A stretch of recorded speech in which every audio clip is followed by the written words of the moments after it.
Local paramedics and law enforcement are bracing for the growing threat of fentanyl laced with a dangerous animal sedative called xylazine.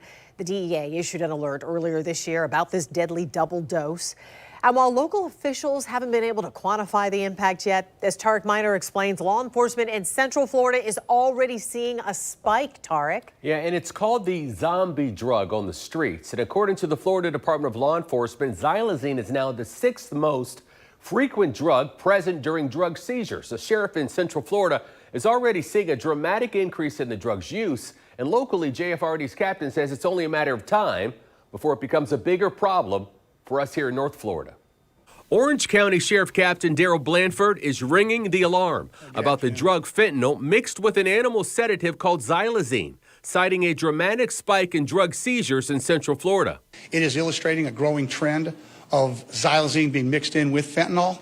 5 years ago, you wouldn't even have seen xylazine in any of the drugs. It's grown from 1% to 7% in 2018. Now we're roughly at about 80% of the fentanyl that we seize in undercover cases contains some form of xylazine in it. Blanford says they've seen 3 overdose deaths in Orange County already this year, saying if someone is overdosing on the drug and fentanyl, not even Narcan can reverse the effects.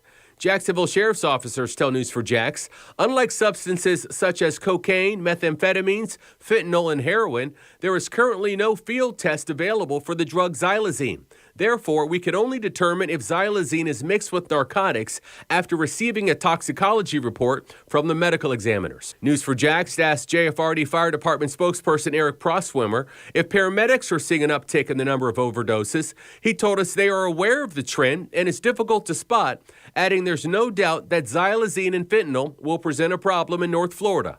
Law enforcement say xylazine is being used as a cheap cutting agent that can stretch the drug that's actually being sold, and it increases the duration of the narcotics high. Deputies reiterating to the public why on the streets it's called trank, or the zombie drug. Another serious complication this particular drug can cause is a necrosis of the skin or the rotting tissue at the injection site where you're injecting it. And that's what you'll hear people talk about it as trank or even the zombie drug. And that's why the rotting flesh, the stupor, the moaning, walking stupor that you get in has gained the label the zombie drug because of those reasons. The White House has designated xylazine as an emerging threat. Earlier this year, they're expected to announce a national response plan in July, which will include testing, treatment protocols, and strategies to help reduce the supply. And late this afternoon, we heard back from the St. Johns County Sheriff's Office, who tells me that they are too seeing an increase in cases involving xylazine.